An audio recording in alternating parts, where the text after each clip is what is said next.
What is going on, everyone? This is Drew Code Sports Talk, and I am your host, Andrew Wright, and I am doing a solo episode today. Cody has been very busy with work and with the West War Room as well, so he's finding it very hard to find some time, and I've been finding hard time to record. But luckily, I have a break in between my classes. I've caught up on most of my homework, so I decided that I was going to do a little episode of Drew Code. So thank you for joining me. There is a lot to cover, but I just wanted to do a little shout out to Cody. He's been doing a really great job with West War Room and the other guys over there, and he's also been working extremely hard at his work, trying to get to a point that he wants to. And I'm not going to go further into it if he wants to tell everyone or the world who listens to Drew Code that he wants to talk about what's been going on with him, then I'll let him. But I just wanted to say I'm proud of you, Cody. Great job, man. You've worked extremely hard to get to where you're at, and future looks bright for you, sir. So that's it. That's all I'm going to say about that. Lot has changed since we last recorded. I mean, we were talking about the Raiders possibly needing Jacoby Myers to really do a good job, and there's a lot of issues that are going on with the Raiders, and I'm almost to the point, and I think I told Cody this on Marco Polo, that it might be time to understand where Jacoby Myers is coming from. And that's where we're going to start. We're going to start with the Raiders, because not only are the Raiders 1-2, which to me is not so surprising. I think a lot of people were a little too high on the Raiders. And of course, last week, there was some expectation that the Raiders were going to play a really good game because, they basically got blown out by the Chargers in the week before that. And, no Jaden Daniels. So, hey, that's a recipe for a good game for the Raiders. Well, it didn't go like that. The Raiders lose to the Commanders, and the score might say, oh, you know what, it was somewhat of a competitive game. Let me tell you what, it was not a competitive game for all intents and purposes. The Raiders really stunk, absolutely stunk in that game. And I got to say one thing. I'm not liking the Raiders team this year. I thought maybe possibly the Raiders might do something well. They might look good, and I was kind of already on the ship of Geno Smith is not the answer. I don't really like Geno Smith. I didn't have high hopes for Geno Smith, but he definitely is better than what we had in the last few years. We had Gardner Minshew, we had Jimmy Garoppolo, we had Aiden O'Connell those 2 years as well, and so Geno Smith stepping in, yeah, that's a better quarterback right there. But a lot of people were like, he could possibly be the third best quarterback in that division if Bo Nix doesn't really step up. Well, Bo Nix has looked pretty good. Justin Herbert is arguably playing the best at quarterback in this division right now. Yes, I'm talking about even over Patrick Mahomes. Now, if I were to guess, I feel like Mahomes is going to, obviously even out pretty soon. But I do feel like, however, through week 3, Justin Herbert has played. He's been the best quarterback in the AFC West so far.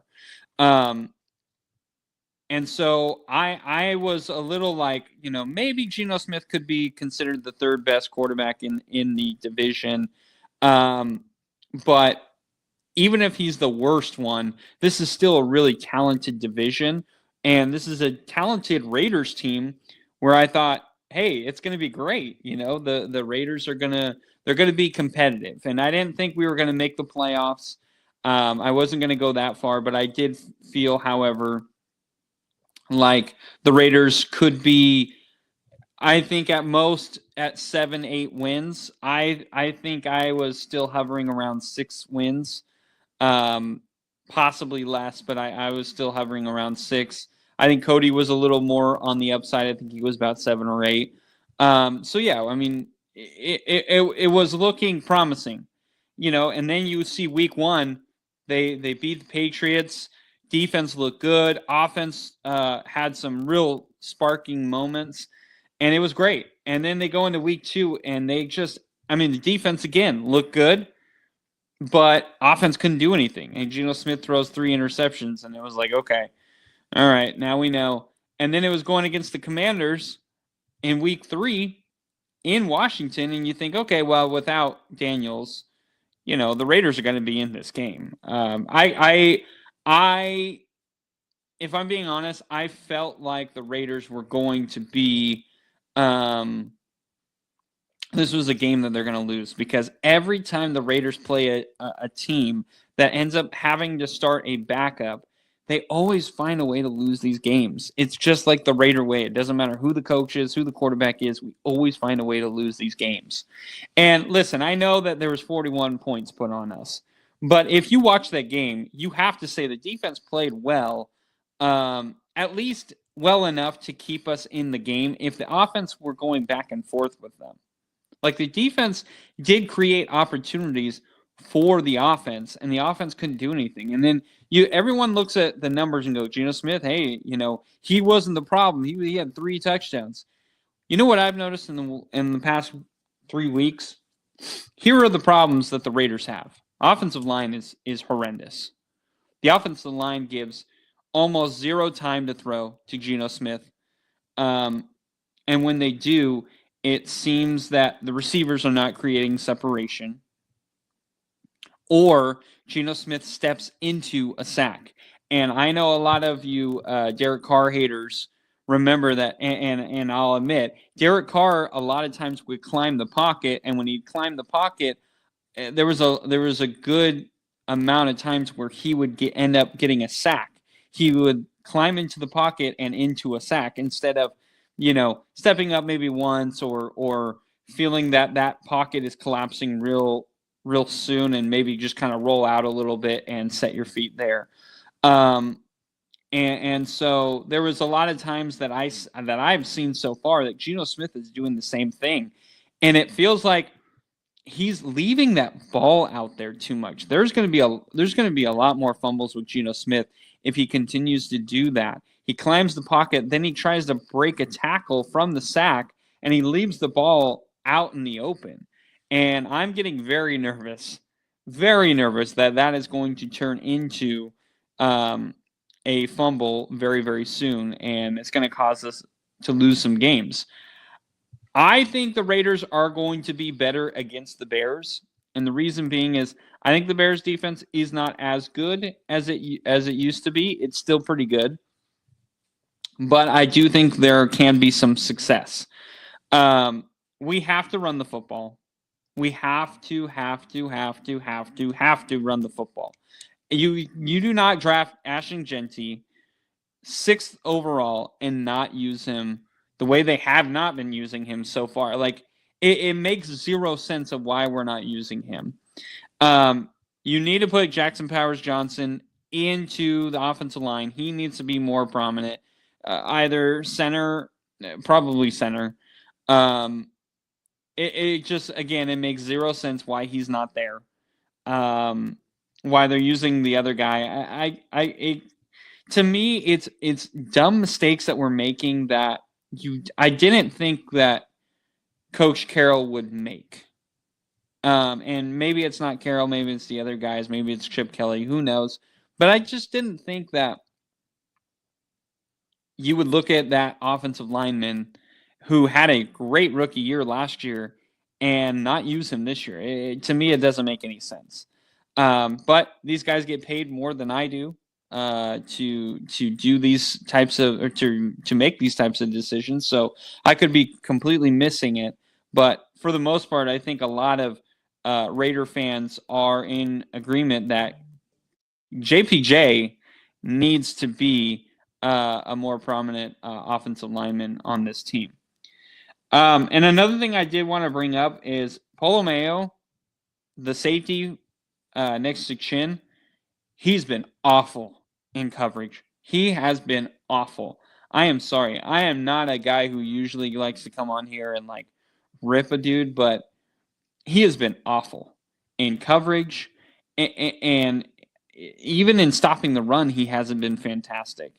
And I'm almost to the point, and I know they're trying to make him more of like a hybrid type of a linebacker, but I'm almost to the point where I'd rather put Jamal Adams there, a guy who's done it for many years. And yeah, he may not be the best in coverage, but he at least will know his limitations. And I feel like Polomeo has been like almost trying to prove himself and trying too hard, and it's actually coming off as really bad versus just being in your spot and doing the right things. Where Jamal Adams, I feel like he would end up being in the right spots.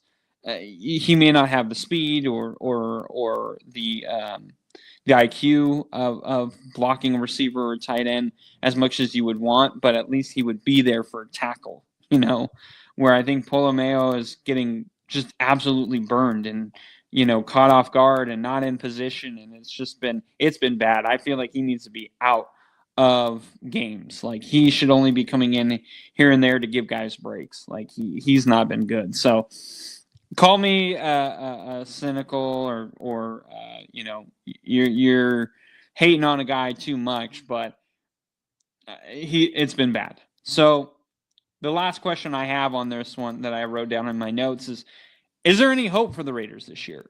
No, there's no hope for the Raiders this year. And I think if you were talking yourself into, oh yeah, we're going to be a really good team this year, I think you were just very hopeful. You're looking on paper, but listen, Pete Carroll is just implementing his culture. I don't think he has the quarterback of the future. I think he's got a guy who can kind of bridge us into someone that eventually we are going to have to go after. And then,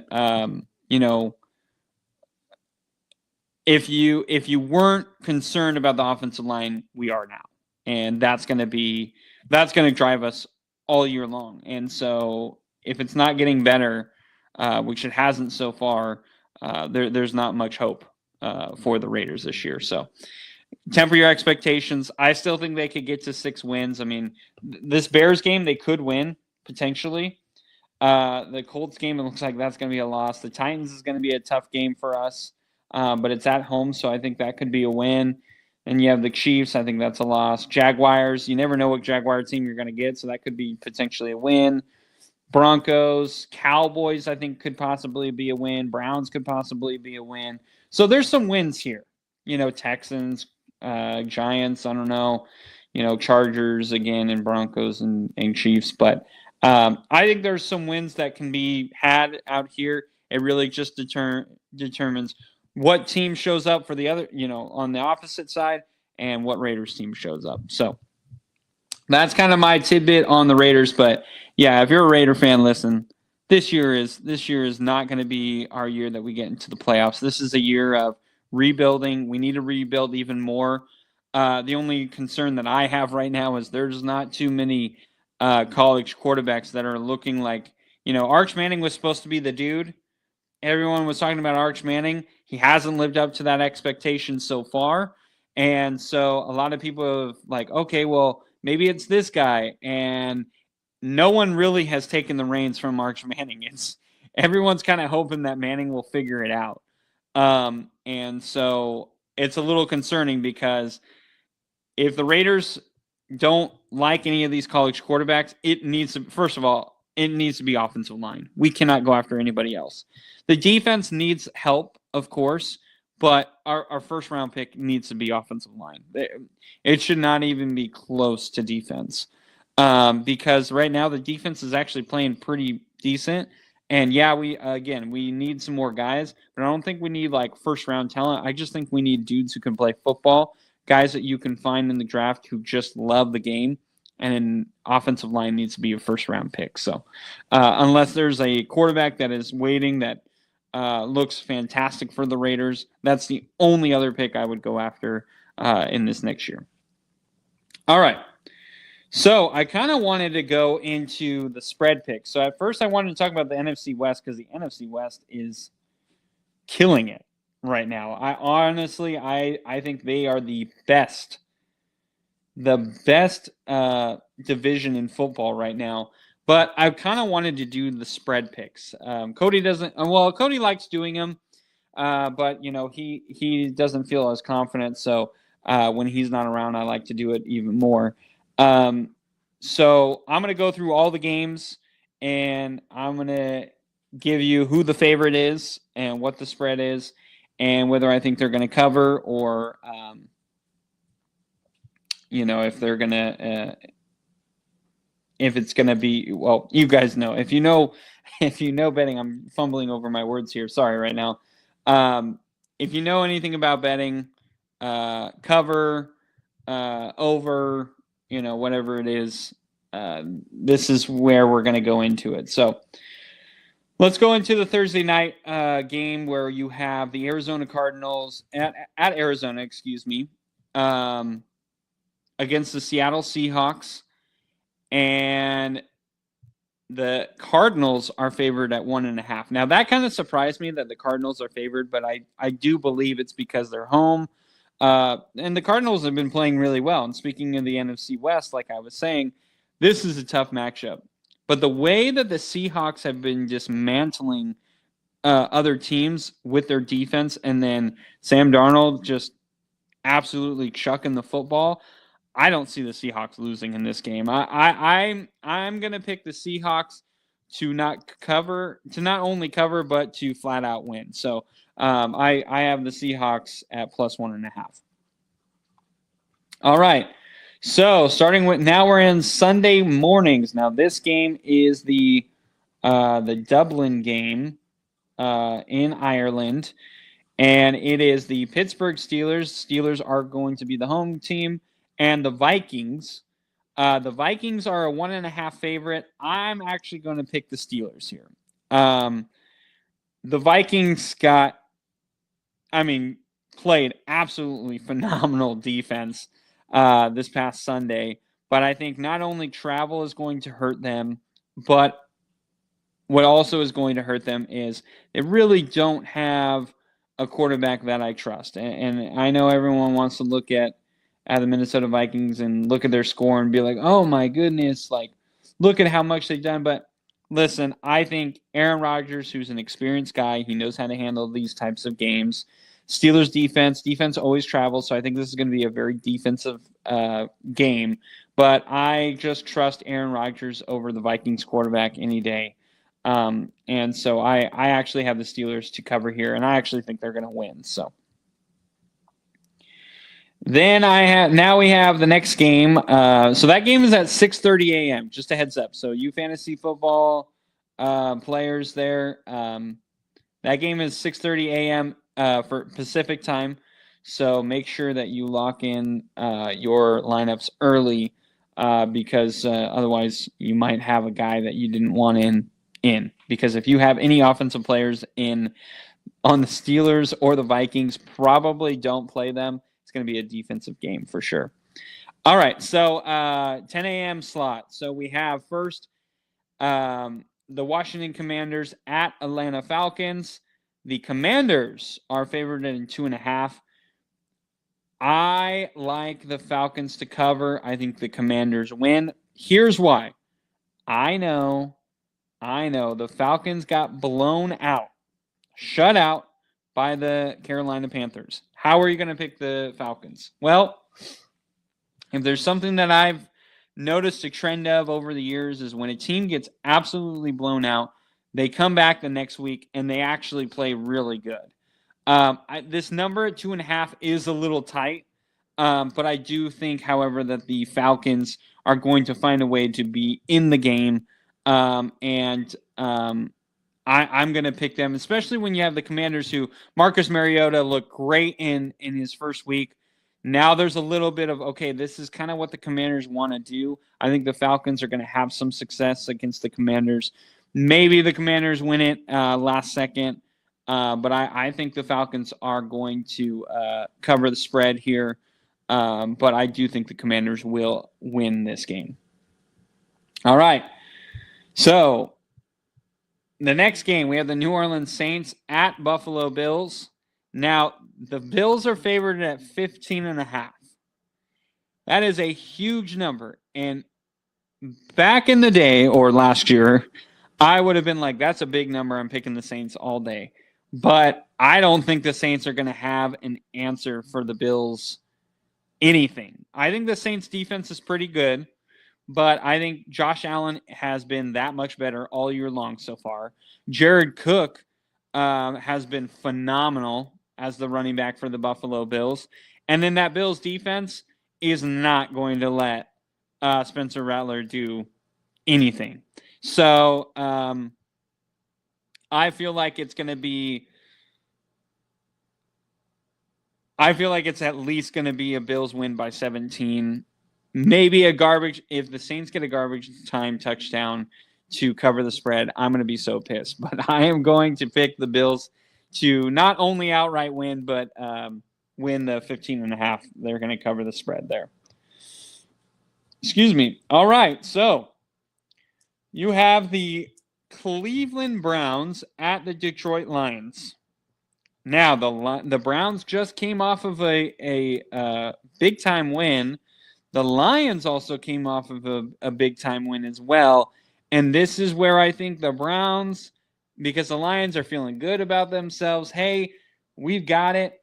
But what the Lions have shown is when they're facing a team that has a good secondary, they tend to struggle a little bit. And this Browns defense, say what you will about the Browns, they're not a very good team. I understand that. Joe Flacco is their quarterback. Maybe potentially Dylan Gabriel or Shedeur Sanders. But I do, however, think this is a game where the Browns do cover the spread. I think the Lions win this game. Okay. But 8.5 is a big number. And I know we were just talking about a 15.5 where I took the 15.5 favorite. But I think the Browns are going to cover the spread here. I think the Browns defense has been very stellar. The secondary for the Browns is a really, really tough secondary to throw the ball. And I think that's more so the Lions' bread and butter. Now, I know David Montgomery, Jahmyr Gibbs, but that's why I think the Lions are going to win, is because they do still have a running game.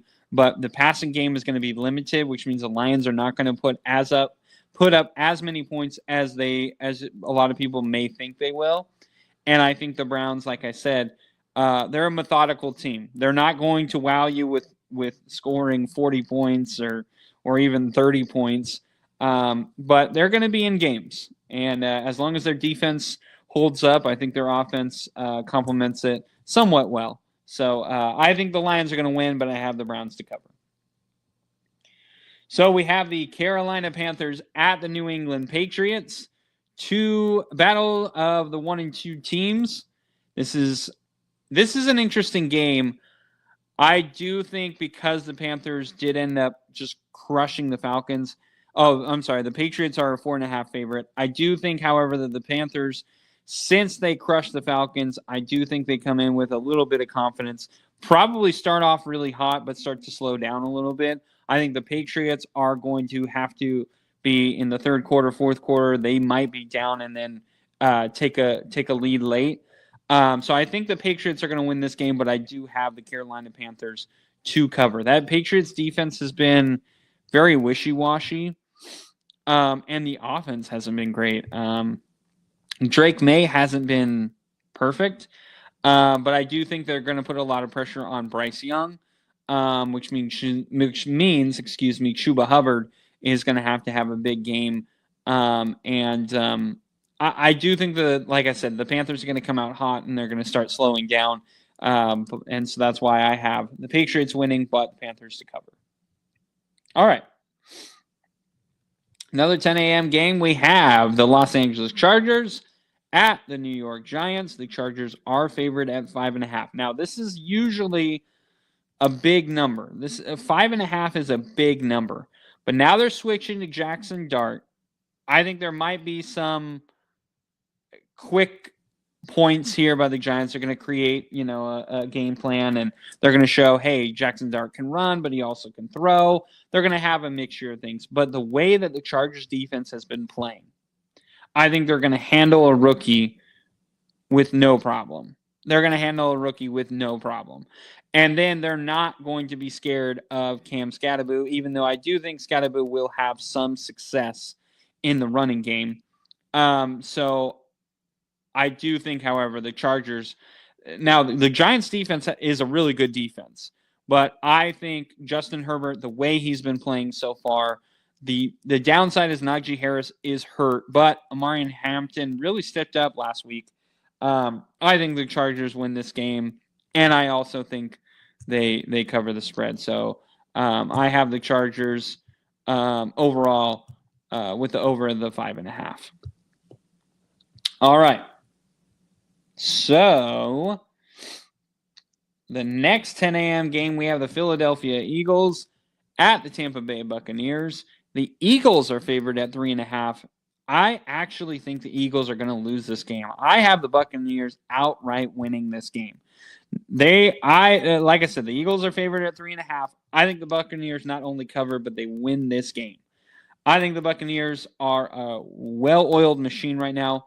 Yes, I understand Mike Evans is hurt, but Evans hasn't been that big of a disturbance for defenses. It's just been Baker Mayfield playing lights out. Igbuka, their new rookie receiver, their running backs, Irving and White have been a real good duo. And that Buccaneers defense, when you talk about a Todd Bowles defense, it's always stellar. And I don't understand the disrespect the Buccaneers have been getting of not even being in the conversation of could this potentially be a top 5 team or a top 7 team. And that's going to come later. We're going to be talking about that. But the Buccaneers, I think, are a well-oiled machine. They're at home. The Philadelphia Eagles played an intense game against LA, and I think the Rams showed the weaknesses of the Eagles. And I think Buccaneers are absolutely going to be comfortable at home, and they're going to capitalize on what the Rams showed everyone. So I have the Buccaneers outright winning that game. And the last game in the 10 a.m. slot, you have the Tennessee Titans at the Houston Texans, 2 0-3 teams. The Texans are favored at 6.5. This is too big for me. I do think, there's something in my mind. There's something wrong with C.J. Stroud. Maybe he's hurt. Maybe he's just not as good as what we thought. Maybe it's play calling. It could be a combination of everything. Who knows? But C.J. Stroud does not look like what he did in his rookie year. And this is why I tend to not go after guys who are second. This is their second year in the league. And I always say they have like a sophomore slump. Well, right now, C.J. Stroud has stayed in that, and that's concerning. That Texans defense is going to be good. I think they're going to cause the cause Cam Ward a lot of fits. But Cam Ward has actually looked pretty good. He's just on a really, unfortunately, bad team right now. I'm actually surprised that Calvin Ridley has not flourished with Cam Ward.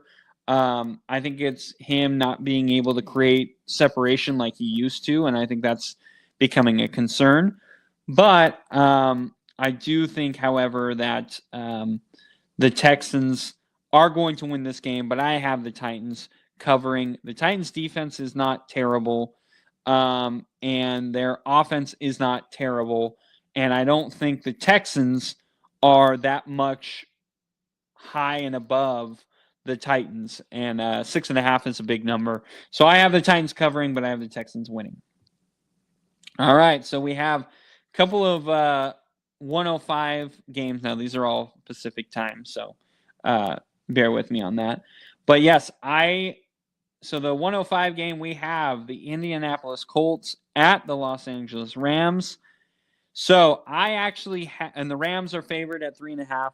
I have the Colts covering the spread, but I do have the Rams winning. The Rams just came off an awful loss against the Eagles, and in my opinion, were the best team in that game. Yes, I know the Eagles won the game, but I believe that the Rams, offense and defensively, were the best team on the field. It just so happens that their special teams just completely shut down. And you can't blame that for the whole team. The Rams played really well. And I think they're going to be pretty pissed off coming into this game, and I think they're going to end up winning. But we cannot diminish how good the Colts have played so far. But I think the Rams are going to give Daniel Jones some fits, and I think the Rams could win by 3. But so that's why I have the Colts covering the 3.5. But I do have the Rams ultimately winning this game. All right, so the next game, we have the Jacksonville Jaguars at the San Francisco 49ers. This one was a little difficult for me. The 49ers are favored at 3.5, but the 49ers continue to lose guys. This is a Mac Jones game, I believe, still. George Kittle is still out. It looks like, McCaffrey's actually been healthy, so that's been a plus. Ricky Pearsall has been a phenomenal receiver for the 49ers so far. And the Jaguars, you never know what team is going to show up. It's so frustrating because sometimes the Jaguars look like, okay, they look good. And then sometimes it's like, what is going on with this team? I don't understand this team. I just feel like in San Francisco, the way the train has been moving for the 49ers, I think the 49ers are going to win this game, but I do see the Jaguars being in this game. This just seems like a game that the Jaguars are going to be on their game and just lose kind of in a dumb way, if I'm being honest. So I have the Jaguars covering the 3.5, but I have the 49ers ultimately winning this game. All right, so now we have a couple of the 1:25 p.m. games. We have the Baltimore Ravens at the Kansas City Chiefs. This might surprise people. The Ravens are favored at 2.5, and I'm going to take the Ravens in this one outright. I have the Ravens not only covering the spread, but winning. Well, of course, if they're covering the spread, they're going to win the game. I have the Ravens winning. I think the Ravens they've got to be upset. And right now, the way the Chiefs have been playing and their offense hasn't been great, I like the Ravens defense. This is a good matchup for the Ravens. And typically, if you're going to get to the Chiefs, this is the time to get to the Chiefs. This is the time. And so I really like the Ravens in this game, and the Chiefs, they're going to have to figure some things out. I still think they're a really good team, a team that I don't want to face. But I do think the Ravens are that much better, and I think Lamar Jackson, he actually might have a career rushing yard game, in my opinion. And I think Derrick Henry is going to run rampant. He's been fumbling the ball a lot, and I think he is going to make sure that he secures that ball. So he's probably not going to have – I don't think he's going to have 100 yards in this game, if I'm being honest. So if you're a betting man betting on these games, I would actually bet the under for Derrick Henry rushing yards. Maybe all-purpose yards. He might have a few more, but I think he's just going to go down when he's hit just to secure the ball and, in my opinion, secure the win for the Ravens. So the next game, a game that I'm not really too excited about because I'm very afraid, is the Chicago Bears at the Las Vegas Raiders. The Raiders are favored at 1.5, which actually kind of surprised me. But because they are home, I believe that's why they are favored. I'm not only going to have the Bears cover the spread, but I think the Bears are going to win this game. I think there's too many issues with the Raiders that are happening right now. And as much as it kills me to say, I do think that Caleb Williams, the Raiders struggle with quarterbacks who can run. I mean, you look at Justin Herbert and Marcus Mariota. I mean, the recipe was, hey, if you run a little bit, then it's going to open up everything else, and it absolutely did for the other teams. And so I really think the Bears are going to have a good day. I think the defense is going to have a field day in pass rushing and possibly in run defense. Hopefully the Raiders stick with the run game a little bit. a little bit more than they have been. And I think that's going to be a key to keep the game close. But I do think the Bears are going to not only cover the spread, but outright win. So, all right, Sunday night game. We have the Green Bay Packers at the Dallas Cowboys for Sunday Night Football. The Packers are a 6.5 favorite. And I'm going to pick the Cowboys to cover the spread. Now, I have the Packers winning this game. Andrew, what are you talking about? Why would you pick the Cowboys? First of all, that's a big number. Secondly, it's in Dallas. And thirdly, yes, the Packers came off a bad offensive game by them, but the Cowboys came off a really ugly loss. And typically when NFL teams come off an ugly loss, they come back the next week and they look a lot better. So I think this game is actually going to be somewhat close. Micah Parsons could have a sack, and that's going to be the talk of the town. But I do think even if the Cowboys are down by 2 touchdowns, Dak always finds a way to drive down the field and get a garbage time touchdown.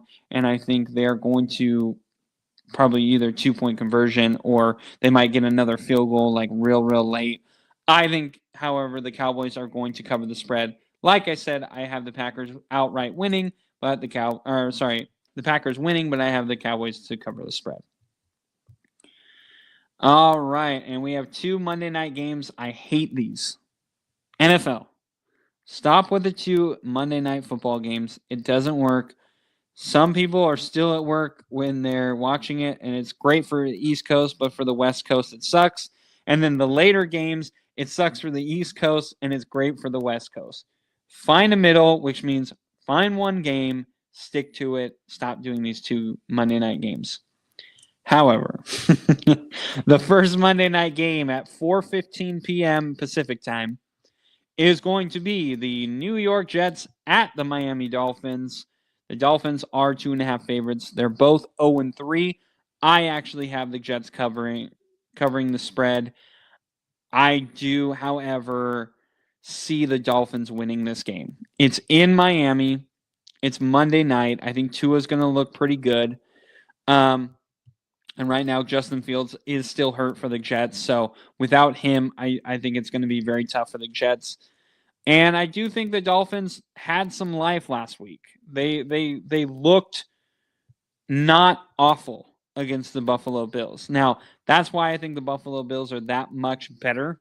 But, however, I do see the Dolphins winning this game. But I do have the Jets covering because I could see a way that this game is real close, and the Dolphins have to make like a pass or a run to seal the deal, and they end up doing it. So I have the Dolphins winning, but the Jets covering the spread.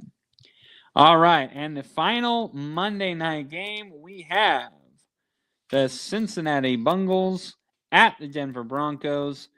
Bengals are 2-1. Broncos are 1-2. The Broncos are favored at 7.5. This is a big number, but listen, that Broncos defense is crazy good. That Bengals offensive line is not that good. The run game for the Bengals has been and Jake Browning has been and the Broncos offense has actually done pretty decently. Not great, but not bad. I just feel like Jake Browning is going to be in a world of hurt, and I think the Broncos win at least by 10. I think the way the Bengals looked last week, and the way that the Broncos have been playing, I actually like the Broncos, and I know a lot of people might be like, "What?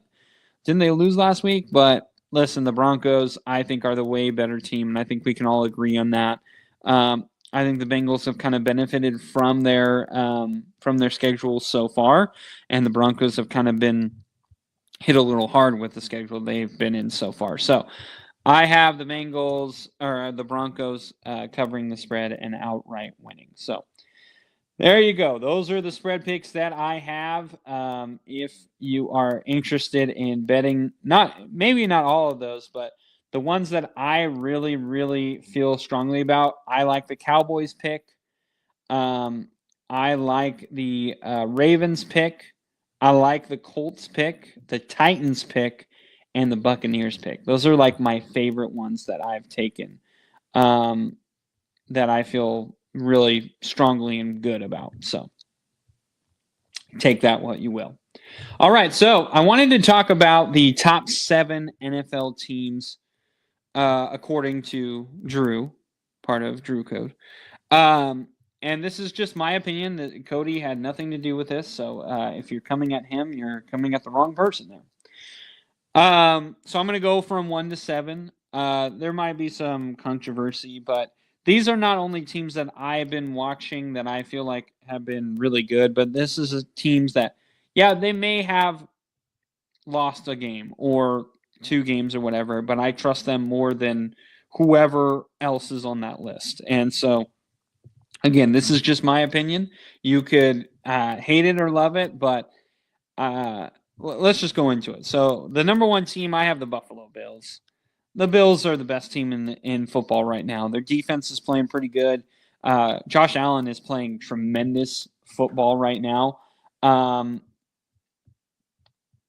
Other than the Colts, they have the best point differential. I'm sorry. Other than the Colts and Seahawks, that's kind of surprising. They have the best run differential in football. The Colts have 47 point differential. The Seahawks have 41, and the Buffalo Bills are at 31. Now, they haven't had to win by a huge amount, and when you play close games, it actually helps you later down the road. So this is probably the best team in football right now, in my opinion, and I don't see the Bills not being in the top 5 all year. I think the Bills are there all year long. Unless something drastic happens, like Josh Allen gets hurt or something. Hopefully not, because I'd really like to see Josh Allen succeed. The number 2 team, pains me to say, but the Los Angeles Chargers, they've been phenomenal. Justin Herbert is, my opinion right now, number 2 in MVP voting, just behind Josh Allen. He's been playing extremely well. Najee Harris getting hurt does kind of hurt the offense a little bit, but I do think that the Chargers are such a good team, and Omarion Hampton, has done really well. The Chargers always seem to have a really good backup for some reason. It sucks, but they always do.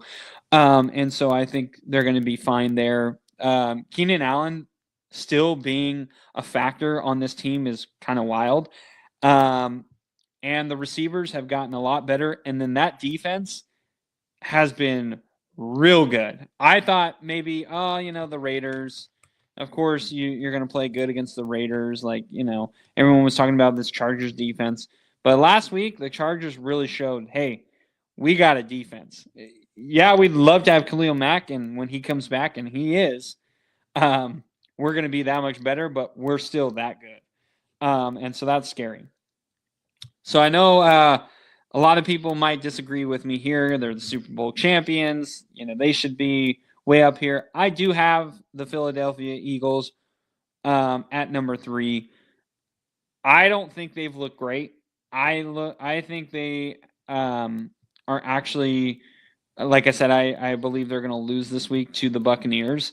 But I will give them credit. They are undefeated. I felt like the Rams were the better team in that football game. But you got to give credit. Eagles found a way to win. They got the win. And it sucks because I had the Rams covering the spread, and with the blocked field goal and then the touchdown for the Eagles, it killed the spread. And so I was a little upset about that one. But however, the Eagles defense is still really good. And their offense with A.J. Brown, when they get him involved, and Saquon Barkley, is still a very potent offense. And Jalen Hurts he looked a lot better in the second half against the Rams. So I do have the Eagles at number 3. And number 4, the team I actually think is going to be the Eagles, but I still trust the Eagles more than this team. I have the Tampa Bay Buccaneers at number 4. I really like this team. The way Baker Mayfield is playing, again, I actually think he's number 3 in the MVP voting. And the run game, the duo between Irving and White has been really good. Mike Evans being hurt is going to hurt them a little bit, but they drafted a young receiver who looks really good. And Godwin should be coming back soon. And Baker Mayfield knows how to spread the ball. He doesn't have to force the ball anywhere, and he's been playing really, really good football. And then that defense has been really good. So I have the Buccaneers at 4. Now, here's where all the surprises are going to come from and where everyone's going to hate me. I have the Green Bay Packers at number 5. Yes, I understand. They lost to the Cleveland Browns. How could you lose to the Cleveland Browns? Listen, I still trust the Packers over the Colts. I still trust the Packers over the Jaguars, over right now over the Broncos and Chiefs, over the Commanders, over the Vikings, over the Lions. Yeah, I trust them over all these. I trust them over the 49ers right now. The 49ers are injured, and they're benefiting from their schedule and also benefiting from them not having to face all the teams that the Packers have had to face so far. And the 49ers have not faced a defense like the Cleveland Browns yet. And I know, again, 49er fans are going to hate me, but listen, I really like the Packers here. I think Jordan Love is still playing really well. Obviously, last week was kind of an unfortunate week for them, but Micah Parsons, you have a good quarterback. You have a great elite pass rusher. You have a really good defense. Your offensive line is really good. And you got solid special teams. That's a recipe for success. And they got a really good running back in Josh Jacobs. That's a recipe for success. I trust the Packers over any of those other teams right now. I have the Packers at 5. All right, at number 6, I have the Washington Commanders. Yes, I do, people. Listen, Mariota is just an older, I would say maybe less talented arm talent than Jaden Daniels. And he's such a good backup for the Commanders. It fits so well. They really haven't had to change their offense. McNichols, the running back, he's actually been doing really good. Krosky Merritt has kind of stepped up here. I think he's more the number 2 guy. And they don't have too many injuries. Yes, I know Daniels and Eckler, that's a big loss, but that defense is really, really good. I love the Commanders' defense. I trust that defense over the 49ers' defense right now, especially with Bosa being out. That's why I have the Commanders at number 6. And finally, the number 7 team, 49er fans, I thought about putting you here, but I didn't. I put the Baltimore Ravens. I understand. The Baltimore Ravens, they're 1-2. You can't do the – what are you talking about? Why are you having the – listen, the Ravens don't have injuries. They've had misfortunes, okay? You have, in San Francisco, Purdy out. McCaffrey is always at risk to get an injury. Kittle is out. Williams is starting to look his age. Bosa's out. You don't have a great secondary. But what the Ravens have, they have Lamar Jackson, who at any point in time could become MVP level Lamar Jackson. You have Derrick Henry, who's arguably the best running back in the NFL. He's had a couple of fumbles. Those are the misfortunes I was talking about. They have a really good wide receiver core that has been really working for Jackson. You got Mark Andrews as your backup safety net for Lamar Jackson in any point in time. And then that Ravens defense always plays good. They're always a good defense. They're not as great as they once were, but I still trust them over any of the other teams in the NFL that are not listed on here. Yes, I understand they're 1-2, but they've had a really tough schedule to start, and they're playing the Chiefs, which I could see the Ravens losing that game, but I could also see them winning the game, and I have them winning. But I really like the Baltimore Ravens, and I think you're going to look back and be like, you know what, he wasn't wrong on that one, at least with the Baltimore Ravens. I could be wrong on everything else, but I think the Ravens are still a really talented team. All right, guys. So I could not leave.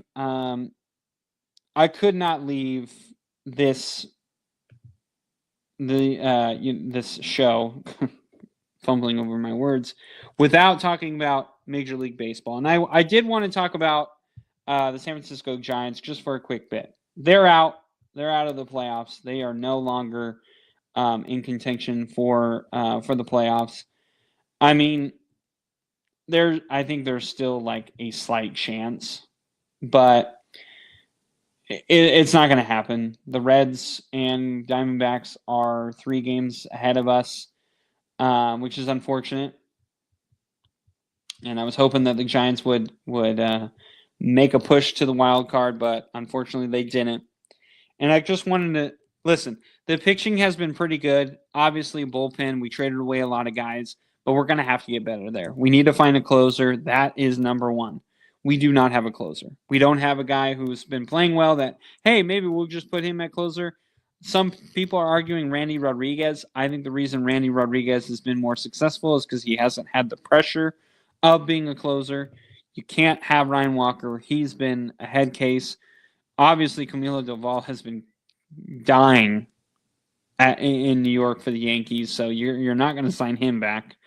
Tyler Rogers, maybe you could try and sign him again this offseason, but they need to find a closer, and they need to find one fast because that's going to be a big thing.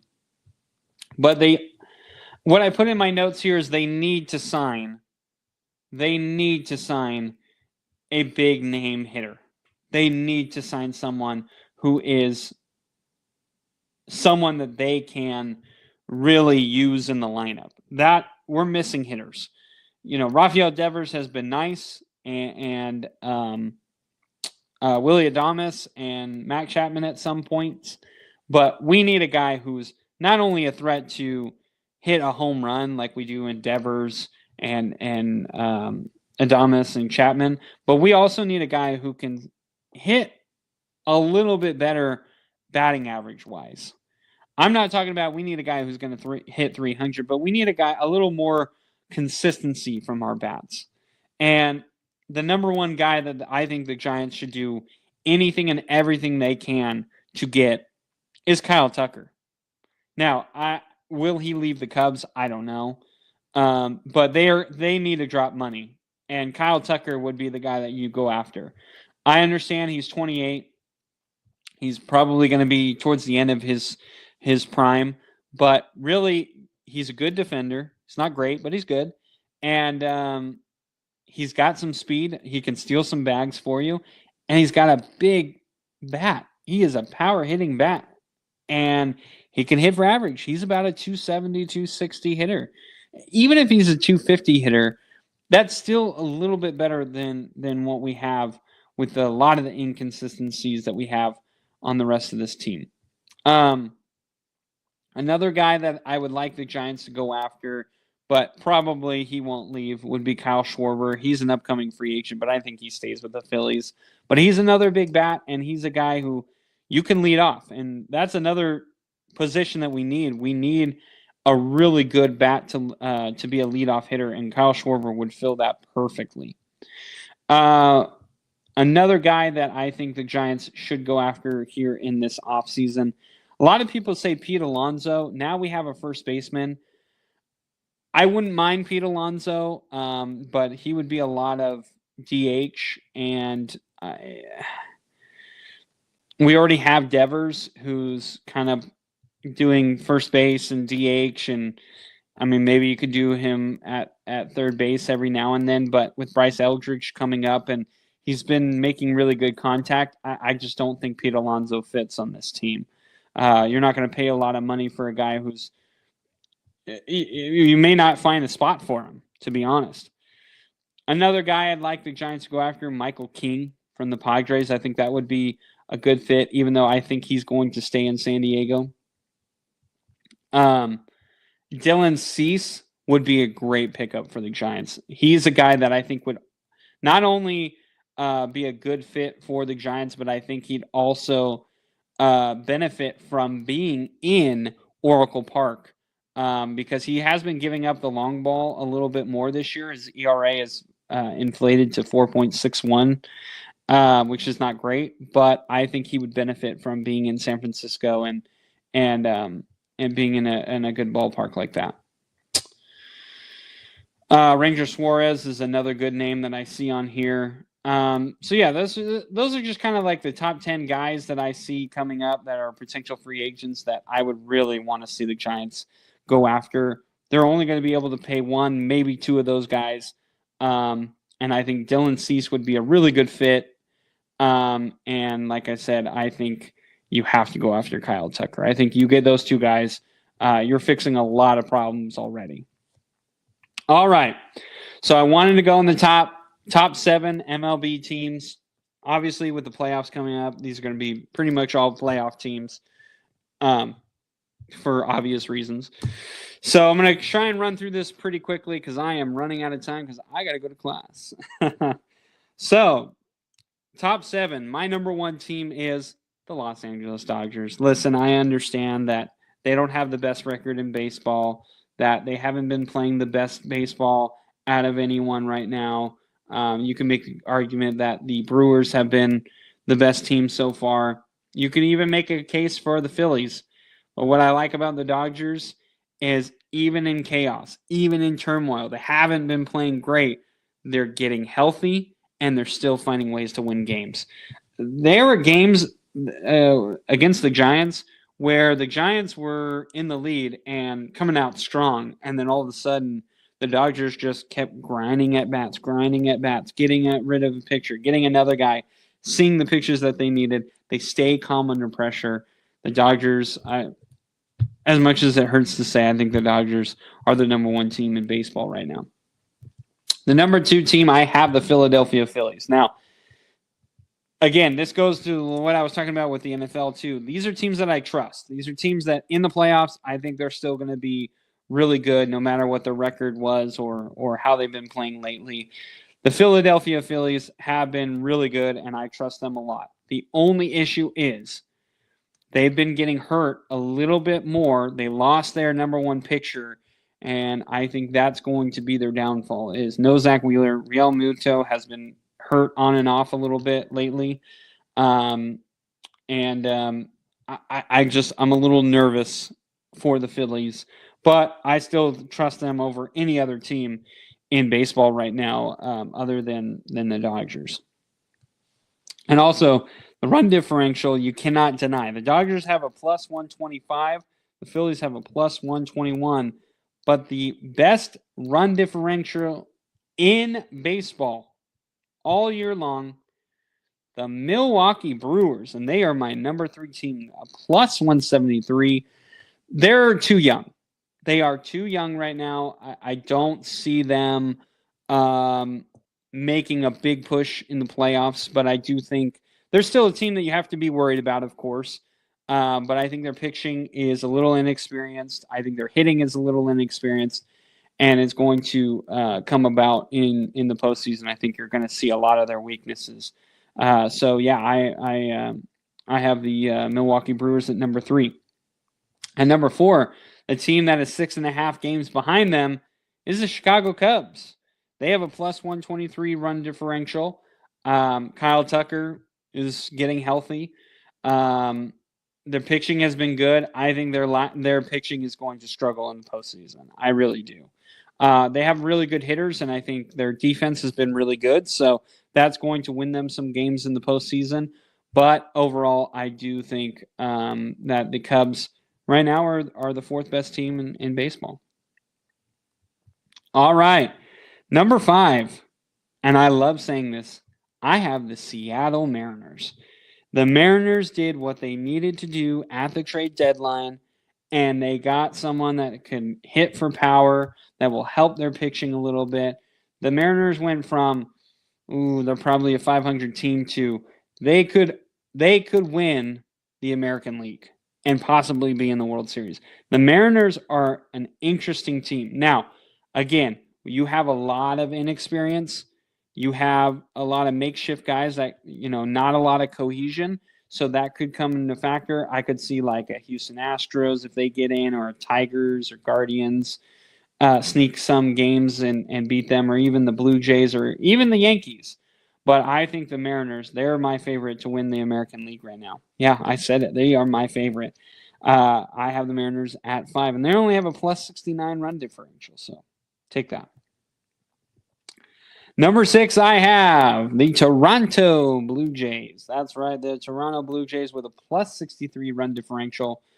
They, for some reason, were like 4th place in the American League East.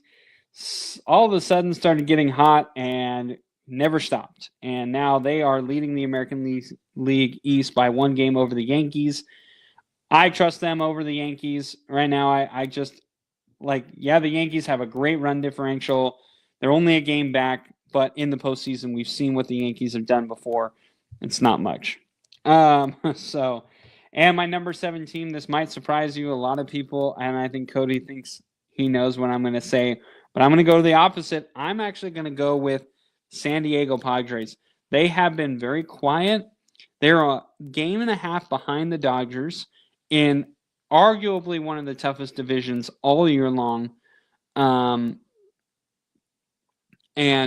Padres have been the second place team pretty much all year long. And they're okay with it as long as they're healthy, and they're going to be healthy. Fernando Tatis is healthy. Manny Machado is healthy. Dylan Cease is healthy. Michael King is healthy. There's just so much talent on this team. They've had a lot of experiences. They can learn from those experiences. I still don't trust them in the postseason. I feel like they're going to see the Dodgers and they would lose, or I could see them losing to like a Chicago Cubs team. But overall, I think they right now are the 7th best team in Major League Baseball. So there you have it, folks. I wanted to talk a little bit about Fresno State, but I am running out of time. So we are going to end it here. Thank you guys so much for listening to this week's episode. I just needed to get to all of it. I've been talking into my car by myself with no one there, and it makes me sad. So I had to come on here and make an episode. So thank you guys so much for listening. I appreciate it. Hopefully we can have Cody next week. But like I said, I'm doing this in the middle of the day, so he's at work. That's a little more important. So thank you guys so much. Appreciate the love and support that you guys have shown us throughout the years. So thank you, and hopefully we will see you next week. So see ya.